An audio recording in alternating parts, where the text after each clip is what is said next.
Hello friends, good to see you again through this video. Today I wanted to talk about this question.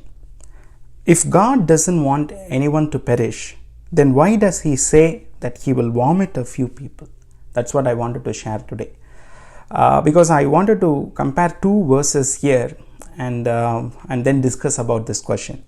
So the first verse that we see here is from the book of 2 Peter chapter 3 verse 9. It says like this: "The Lord is not slow to fulfill His promise, as some count as slowness, but is patient toward you, not wishing that any should perish, but that all should reach repentance."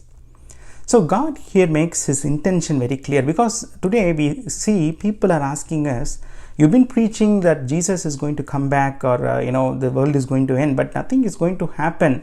It doesn't seem anything is happening, so how long it is going to happen, right? People question, ask that kind of question. But here the verse says, "The Lord is not slow to fulfill His promise, as some count, as some think, but rather than He is waiting patiently, so that His gospel, the good news, will reach each and every person in this world, and then they will have an opportunity to whether accept that gospel, whether accept that Jesus as the true Savior, their personal Savior, or then they can make a choice." But God waits until that point of time, because His intention is that nobody should perish, right? So such a loving God, and that is His intention. But at the same time, the same God, He says in another verse in Revelation chapter 3 verse 15 and 16, He says, and this is especially, He's talking to His church, which means people who have been saved by Him, right? Like, for example, when I'm an outsider, I don't need to even be worried about this. But when I receive the salvation and come inside the body of Christ and being part of Christ, what happens? God puts certain expectations on my life once I come into salvation. See, we need to be very clear. For salvation, there is no expectation, right? Like, God doesn't put something over us. Like, He doesn't say you need to work for your salvation. No, salvation is by grace and through faith in Jesus Christ. And when we repent of our sins and ask forgiveness to the Lord, and we confess our sins and we ask the salvation from the Lord, He gives us as a free gift.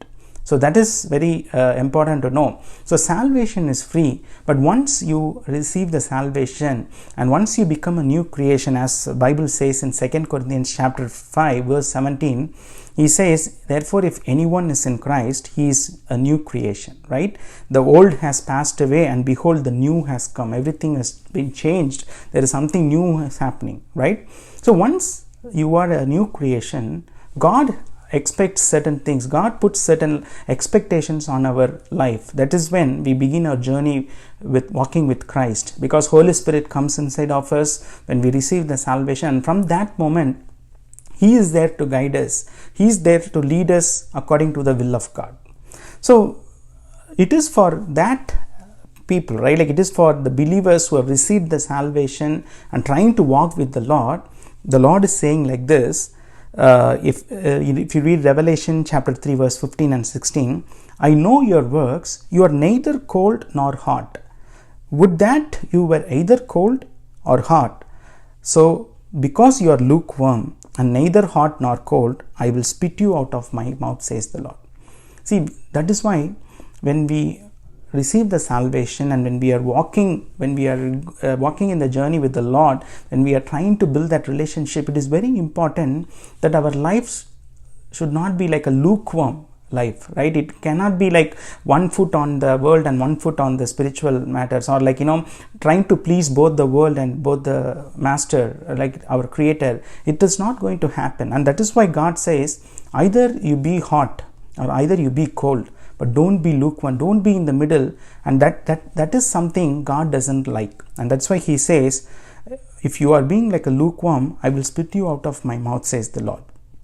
So today, my dear friends, going back to that verse, 2 Corinthians chapter 5 verse 17, right? It says, when somebody comes in Christ, when somebody receives the salvation, right? He is a new creation, yes. But it says, "The old has passed away, and behold, the new has come." So let's imagine our life. Let's introspect our own lives today. So we say we have been saved, right? We have received the salvation. But how much are we changed truly? Do we still continue to do the same bad habits, the bad things that we were doing before our salvation, or before we know that the Lord is our Savior? Are we still trying to be the same person, or are we allowing the Holy Spirit to take control of our life so that He can produce the fruit of the Holy Spirit in us, right? As Galatians chapter 5 verse 22 and 23 it says, the fruit of the Holy Spirit are love, peace, joy, happiness, self-control. There are like 9 different ways how the Spirit of the Lord works within us to exhibit the fruit of the Spirit. So when we don't allow the Holy Spirit to take control of our life, that is when we become lukewarm, right? And more importantly, we may think we are doing, I am worshiping the Lord, I pray, I give offering, I am attending church regularly, everything is fine. But what about practicing the word of God in your life? What about obedience to God's will in your life, right? What about obeying the Lord even when it seems unreasonable to you, or even when it seems illogical to you? James chapter 1 verse 22 and 23 it says like this, be doers of the word and not just hearers of the word, and don't deceive yourself. When we are just being mere hearers of the word, we can only deceive ourselves, because we are actually not following what God wants us to do in our life. And he says, for if anyone is just a hearer of the word and not a doer, he is like a man who looks intently at his natural face in a mirror, and once he steps away, he will forget what he has seen. So, my dear friends, God is asking you and me today this simple question: are you hot? Are you cold? Are you lukewarm? God says it is okay even if you want to be cold. I don't care, because you have already decided not to come with me. So if you are coming with me, you better be hot and don't be lukewarm, because God doesn't like that lukewarm condition of our life, the lukewarm condition of our relationship with Him. So as we submit, as we ponder over this, as we introspect our life today, I want you and myself to think, what are all the areas of our life where we are really compromising the word of God, where we are not fully obedient to the Lord, where we are still allowing our own will to control things. So it is those areas that we need to first surrender. And when we allow ourselves to the work of the Holy Spirit, when we allow Him to take complete control of our life, that is when He will help us to become hot, and we won't have that lukewarm life which the Lord hates. May the Lord bless this word. You all have a blessed and a happy day. God bless you.